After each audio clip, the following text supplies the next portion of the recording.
Howdy, folks, and welcome. We are going to do a quick unboxing of the Lock and Load games that David was so nice to send out after we had him on the show a couple of weeks ago. I received 4 boxes. I'm only allowed to open 3 because I got to get the 3rd box. Or the 4th box. I got to get this box to Mr. Jeffy, Mr. Hex to Hex, if you will. We're actually looking to find a place where we can actually, it's 12-hour drive, 12.5-hour drive between us and him out there. So we're looking for a place kind of in the middle.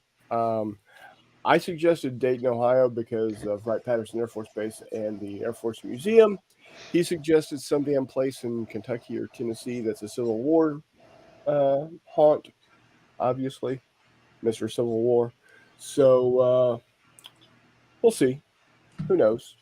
But let's go ahead and jump on in. McMurray should be joining us here shortly, but we wanted to go ahead and get this going. So let me kick over to my other camera.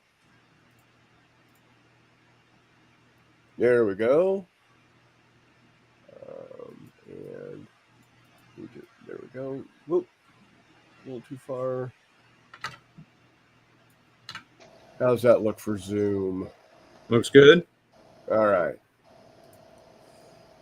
And go away. And I'm going to do that. All right. So we're going to start off with Heroes of the Nam, Lock and Load Tactical System. I know it's not as impressive that this is still in its shrink wrap as McMurray's Trireme, but yeah, especially since apparently, and there he is. Hey, sir, welcome. What's going on? We're doing a quick unboxing of a couple of games here. I've got Heroes of the Nam right now. I said it's not as impressive that this is still shrink wrapped as your copy of Trireme, especially since Avalon Hill apparently did not shrink wrap games back then. Yeah, I don't remember that to be true. They shrink wrapped most everything. Now there were a few games that they had slip covers around. No, Just predict. Well, we'll blame that's the only other option. Because I remember pulling the cellophane off of many of my Avalon Hill games. Yeah, okay. Well, we'll go with that then. All right. Now, guys, you can see this is a huge box. I mean, look at this thing. It is every bit. This is the standard Lock and Load 3-inch box, right, Devin? Yes. Yeah. Holy so, crap. And it's every bit a couple of pounds. Let's take a look here. So we got some green and let me see if I can get some better light going here. There we go. I've got some green and white dice. And I know from talking with David before, dice are very important to him. That's he why does love his dice. We're not going to get any specialty, star on the 6 dice for the Americans or hammer and sickle dice for the Soviets for, World War 85, anything like that. But, of course, here is the module rules and scenario book. That's hefty, sir. That is a lot of book. We've got how many scenarios? 1, 2, 3, 24. 4, 5, 6, 7, 8, 9, 10, Oh, 11, that's a lot. 12, 13, 14, 15, 16, 17, 18, 19, 20, 21, 22, 23, 24, 25, 26, 27.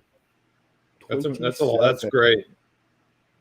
Yeah, that's Of course, Damn. you've got some specialty rules that are specific to this particular time frame, like Claymore mines, um, laying down smoke. You got chaplains in here, advisors.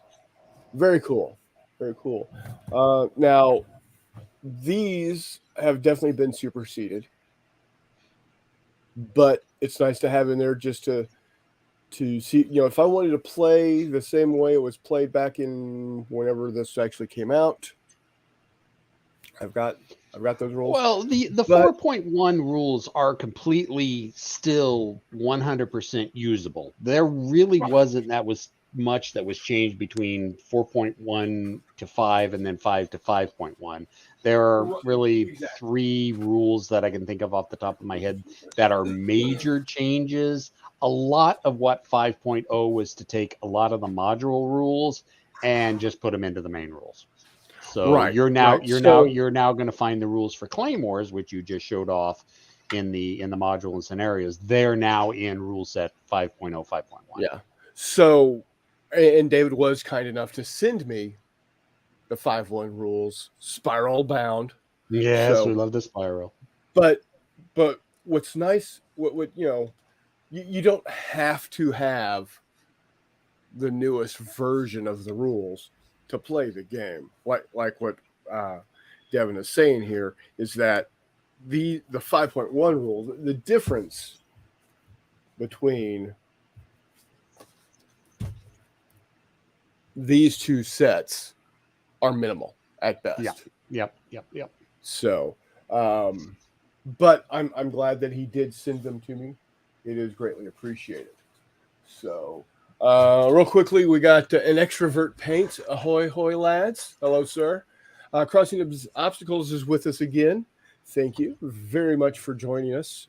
No, it's getting a little late over there, but not as late as normal. So good to have you. And then we got how many counter sheets here? Let's see. 5 or 6, please. 5 counter sheets. And this is the thing that I love about the lock and load games is I don't have a counter punch right now yet, but you don't need them with lock and load because they're going to be already they're going to be already cornered. Yeah, we don't. That means we don't have quite as many counters as other game companies, but we like to think that, well, we're getting old, so we need the big counters to be able to read on them, Yep, and we like having the exactly. rounded corners. Exactly. So we're willing to make that sacrifice to give ourselves the big counters so we can read them and be rounded. So looks like we've got Anzacs in here. Mm-hmm. Australians, Anzacs, U.S., NVA, ARVN, Marine Corps, VC. That's that. I will have to say, Heroes of the Nam have got a lot of nationalities jacked into the box. Yeah, it's on autofocus. It's not doing a really good job, so I'm going to un-autofocus and manually focus. Mhm.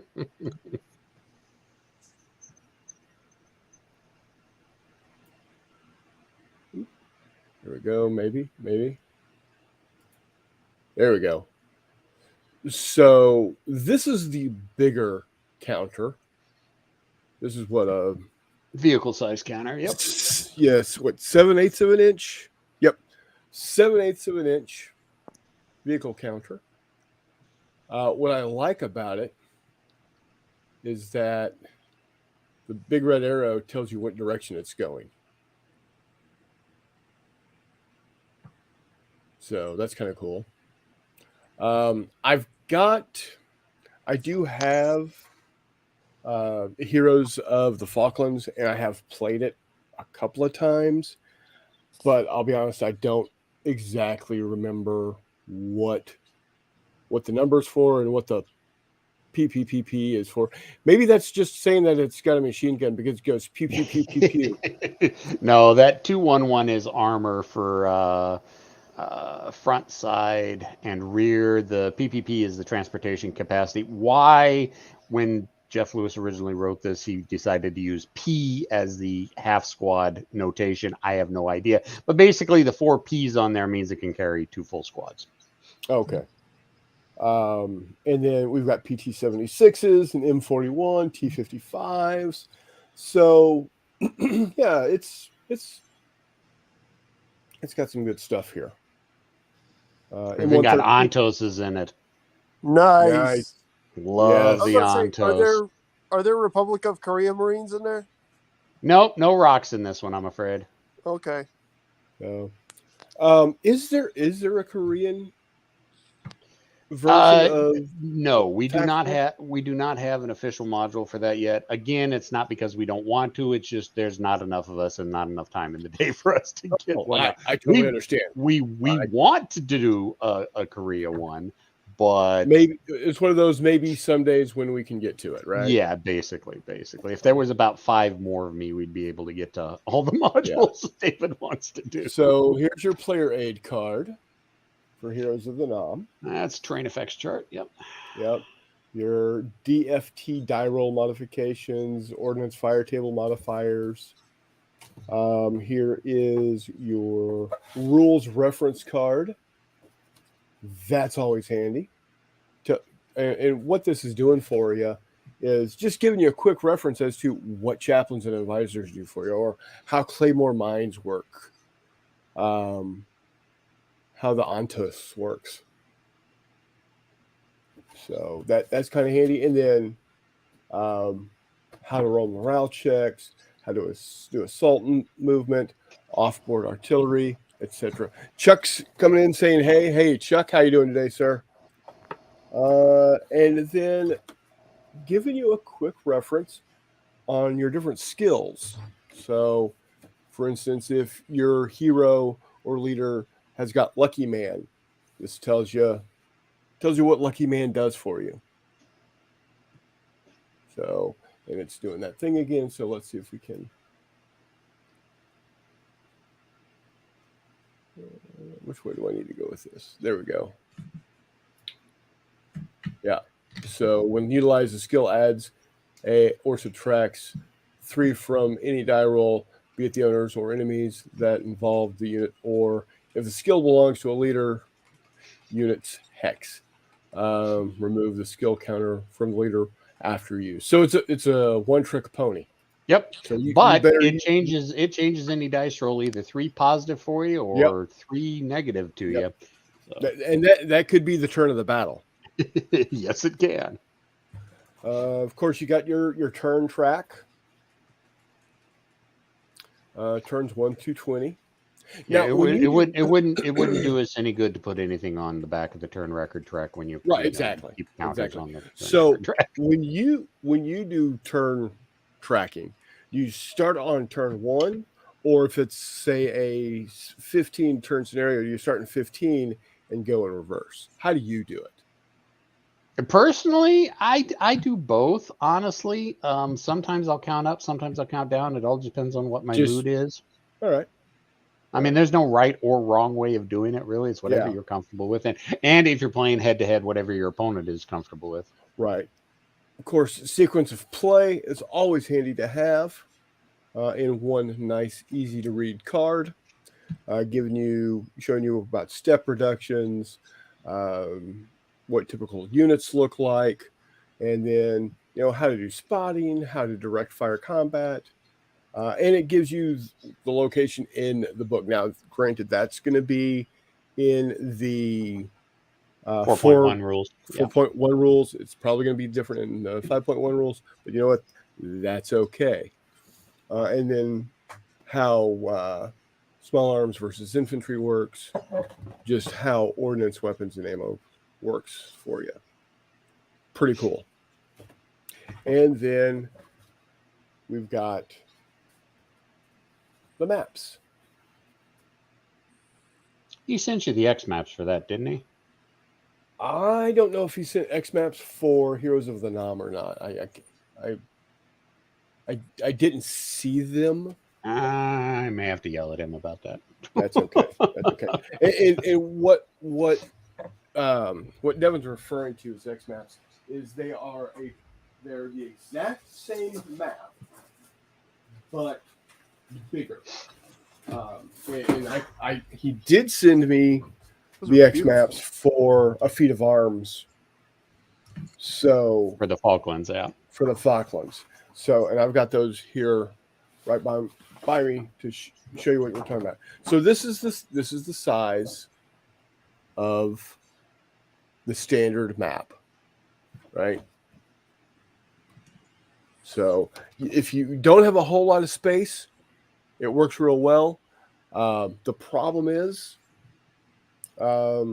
sometimes you don't have enough space for your counters. So what they did is they came out with the X maps. So much bigger. As you can see, it's the exact same map, but that much bigger. So Yeah, honestly, I don't know anybody who likes playing on the standard size maps. Everybody prefers playing on the X maps. Oh yeah, And absolutely. the funny thing is the X maps, those were an accident. Oh, Yeah, we this was before I was with the company, but Blackwell, I can't even remember which module they were working on, but Blackwell sent an order off to Darren to print up a bunch of the maps so they could take a look at things. And when David and Blackwell got the maps in and they were looking at them, it's like, these maps they don't seem real right. They seem a little bit big. And then they realized, oh yeah, Darren had printed it out at a much bigger size rather than right. standard. And David, being the businessman he is, the little light bulb went on. It's like, if we can print all the maps out at this size, maybe people will buy them as an extra additional add-on. And yeah, that's where it wasn't planned, not planned in the least. It was Hey, a complete, it's accident. a happy little accident. Happy little accident, happy little trees. Darren accidentally printed them out on the wrong size, and it's become one of our most popular features for the Lockdown Yeah. Tactical games. So 7 little maps to play on. 20, what did I count? 25, 26? 27. 27 scenarios. So yeah. Oh, we even got we even got F4s. The flying bricks. Slow and low. Dropping some nape and snake. So that's Heroes of the Nam. That looks like that's going to be an interesting game to play. And the nice thing is, it's big enough that I can drop my spiral bound book into there. So that is the newest edition of my lock and load tactical game. That's going to go right nicely with my Heroes of the Falklands.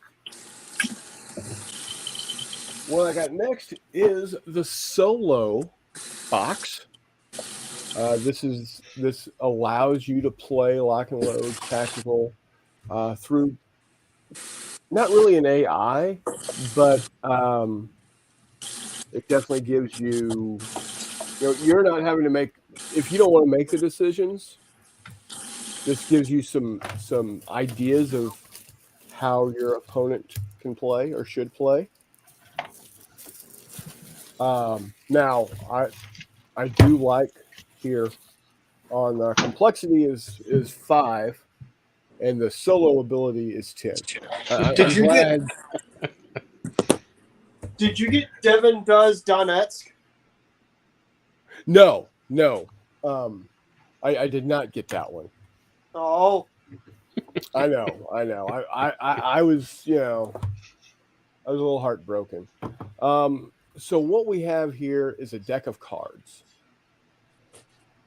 and this is I'm guessing this is very similar to the solo for World War 85 and Nations at Yeah, War. if it, I can speak into English, honestly. The Lock and Load Tactical Solo came out before the Nations of War World at War, but the Nations of War World at War was built off of the Lock and Load Tactical Solo. So if you know one of the systems, you're going to have no problem slipping right into the other because they all share the same DNA. Right. What it does is just gives you the ability to pull a card and see what your opponent might be doing as you are playing solo.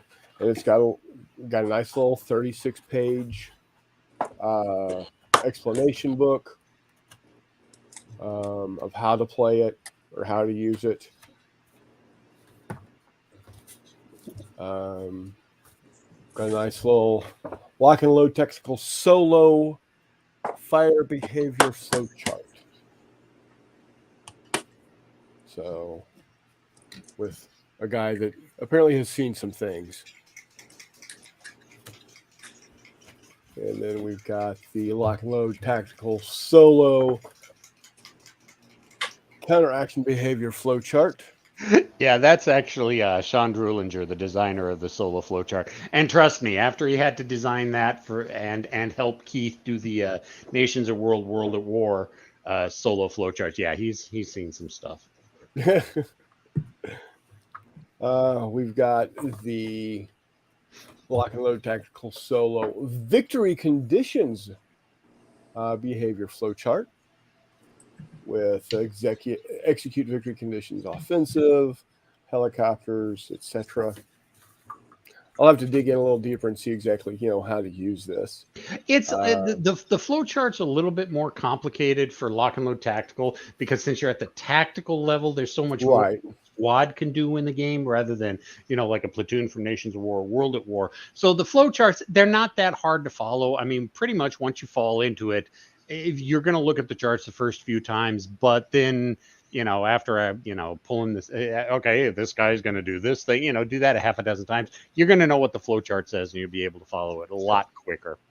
So, right. And so a lot of people say, why use the solitaire at all? I mean, well, first of all, there are people out there who just don't like to make any decisions whatsoever if they're playing against themselves. There are people out there, and I find this very hard to believe, that can't separate the two sides. I separate the two sides with no problem. I don't like using the flowcharts because a lot of times I'll pull a card and say, oh, this is what the AI will do. And I think, no, that's not what the AI would do. It's not the point. It's not what you would do. It's what a potential opponent would do. So right, exactly. If you like playing solo, let the deck run. Because the times that I let the deck run and just do its thing, it's kicked my freaking ass.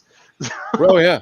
Yeah, because it's not what... And it's one of those situations where I will, in a couple of the solo games that I've played that aren't solo games, where I have an actual, where I should have an actual opponent, and I've played them solo.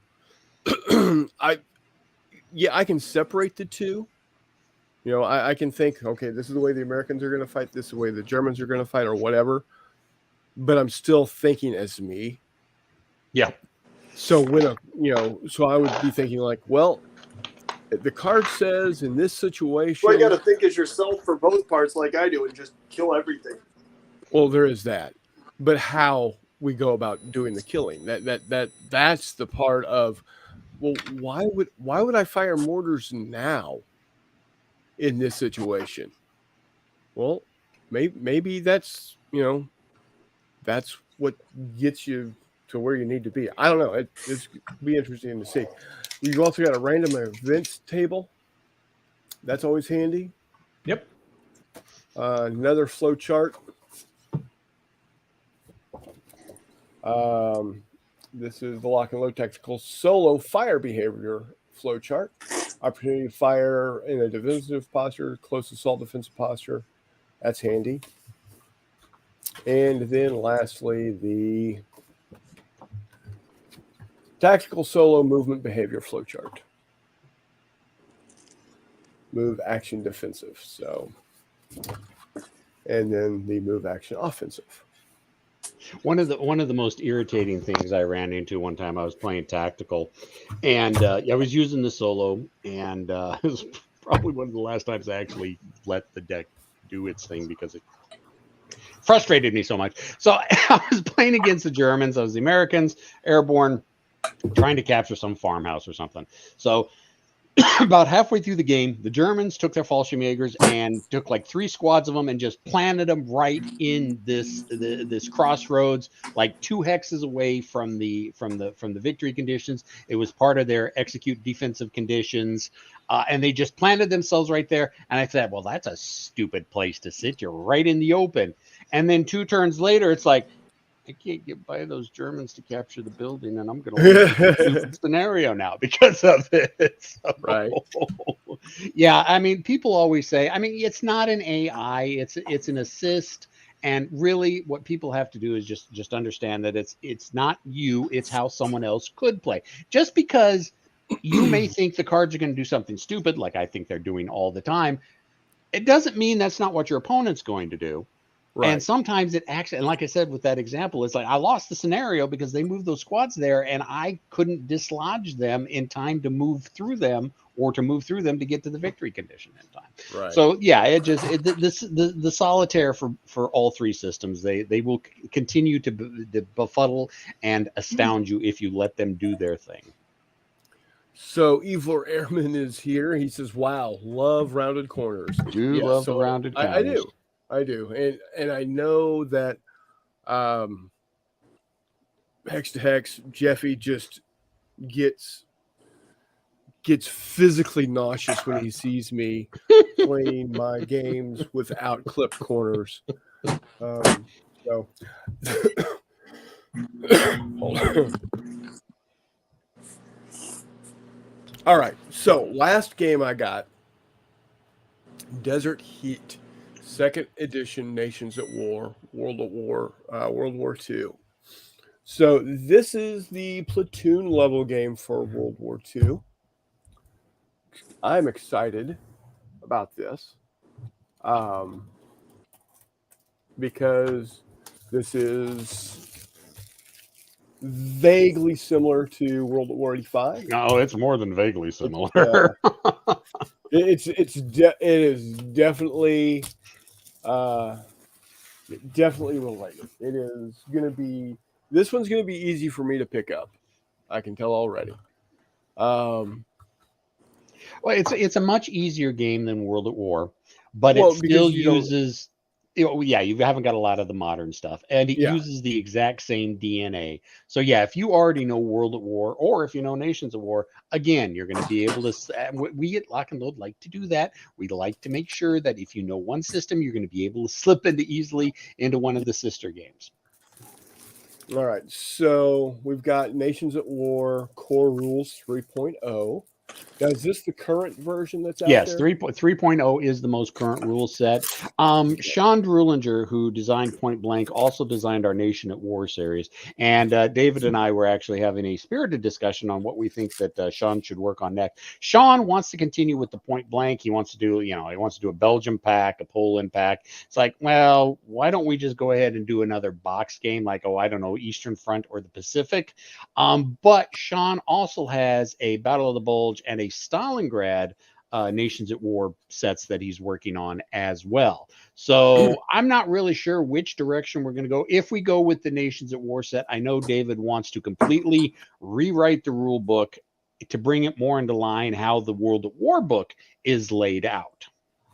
So I think if and when we see a new Nations at War, it will probably be Rule Point 4.0, but it will be written more like how World at War is written.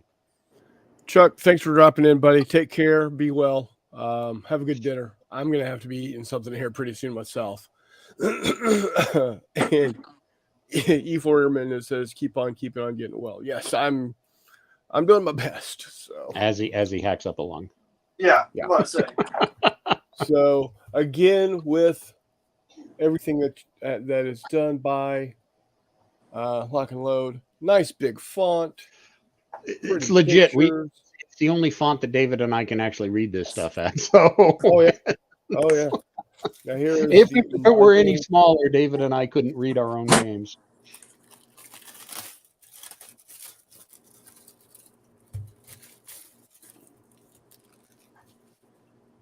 So we've got our terrain effects chart. We've got the scenarios. How many scenarios has this boy got? Let's see, 1, 2, 3, 4, 5, 6, 7, 8, 9, 10, 11, 12, 13, 14, 15, 16, 17, 18, 19, 20, 21. 21 scenarios. Nice. Very nice. We've got British and Italians. I should say Commonwealth, because that could be Canadians, Anzacs, etc. Commonwealth versus the DAK. It looks like these might be in chronological order. Yeah, most of our, in fact, I can't think of any game that we've done where the scenarios are not laid out in chronological order. We got Free French versus the Italians.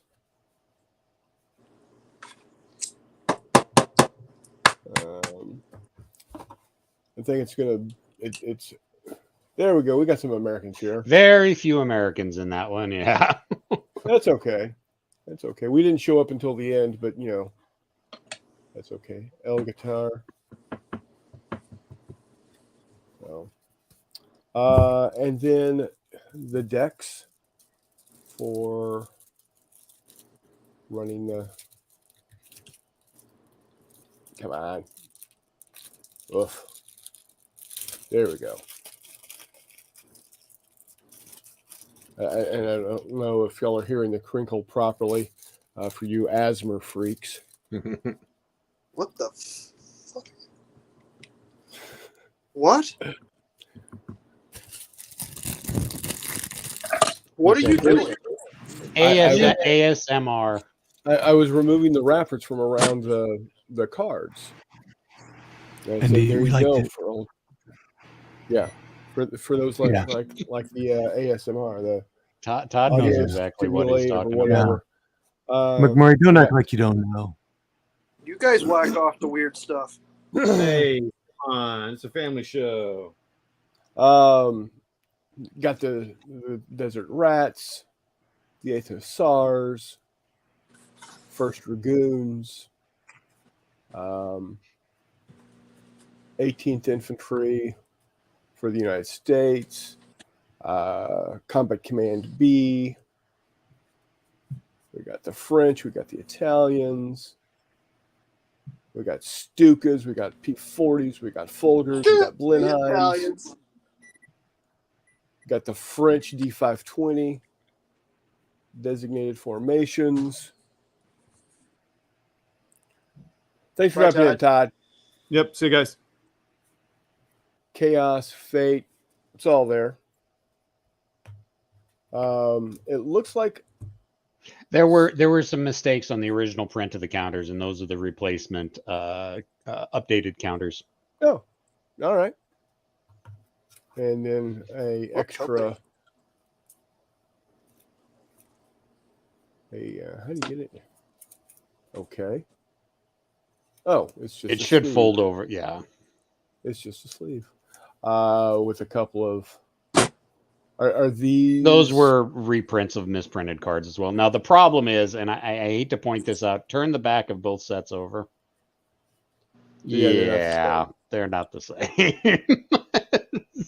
That's one thing we had. Well, the good thing about us making the mistake in that is when we started doing World at War, we realized, okay, people are going to be mixing the sets. We need to make sure the backs of all the formation cards are exactly the same. So yeah, when you get your Blood and Fury, it's going to have the backs that were in Storming the Gap on them. So that's nice. so if I wanted to, I could mix and match on my own. Oh yeah, exactly. Yeah, we that's what we wanted people to do, because honestly, we knew we were going to be mixing and matching scenarios. The Kaiju scenario that I can think of that Jeff is working on, which is using both the 8 mapper from Blood and Fury and the 8 mapper from Frankfurt, using formations from both decks. And like I said, I call it a kaiju scenario for a freaking reason. Right, 16 because maps. that's freaking gargantuan. Exactly. We wanted to Holy make sure that all the card backs were the same. So I mean, Yeah. yes, it's kind of an annoyance that we ran into that for Nations at War, but It's okay. It made sure that we wouldn't make that mistake in the future. E4 says you have to have rules 5.1 for this Rats game. No, this particular game, its third edition is the current edition. So Yeah, this is Nations at War, not Lock and Load Tactical.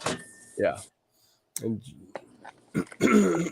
John says better than eating carrots, I suppose.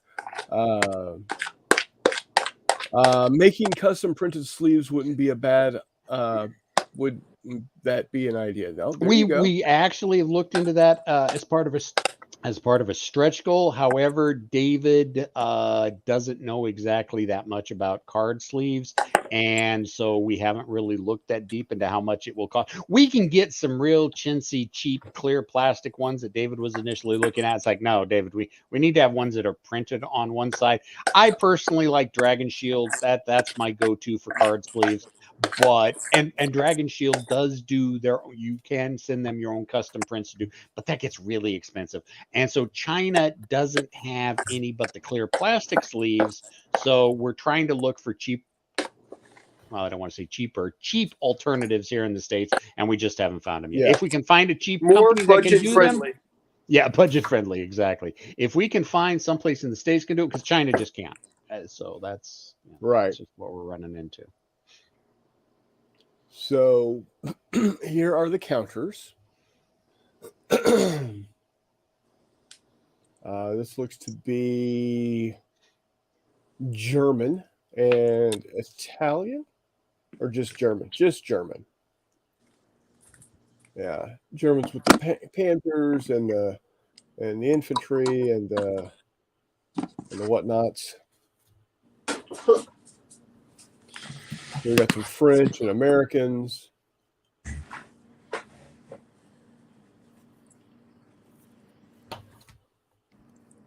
The Italians to get whooped up on by the British. Or the Greeks. We got the Brits here.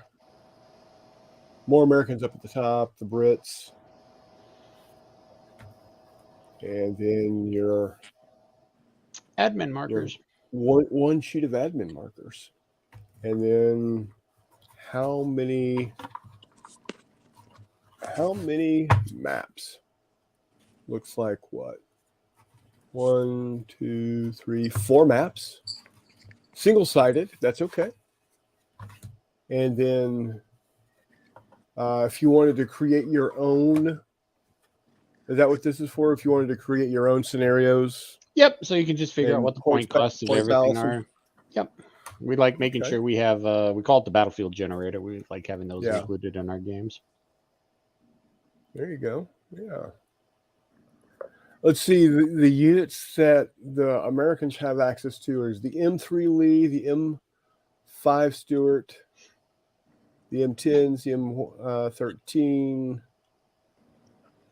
So no Shermans, huh? All right. Fair enough. There I should guess be the Shermans in didn't show there. up until the very end. No, What's there should be Shermans on there. no Shermans here? Flip it over. Got the French. Oh, I got the French on there. I With could have swore American there were artillery. Shermans in there. Are there For Shermans with the Brits? Yes, there are. Oh, there you go. Sherman 1.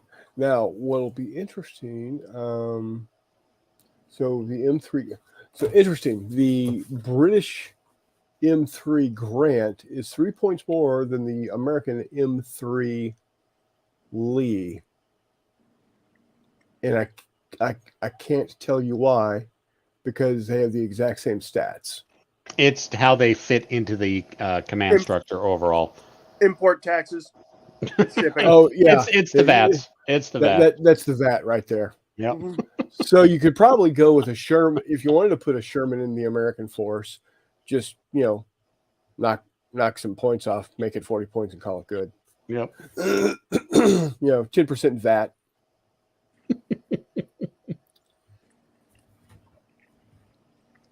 So yeah, that's gonna be fun to throw down and get going also. One of the nice things about the Nations at War games is they're also pretty small scenarios.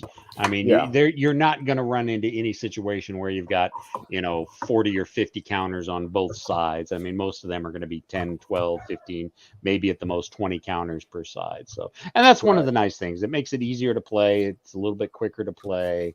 So there's not as much to remember rules wise. So, and as you can see, it does have the rounded corners already. So that means Jeffy can watch me play the games and not have a heart attack. So, but yeah, Before we there you get Brian go. to do the same thing. Well, just opening the box is what gives him a heart attack. So, let's see. Had quite a few comments here while we were off. Hold on one second. I'm gonna kick my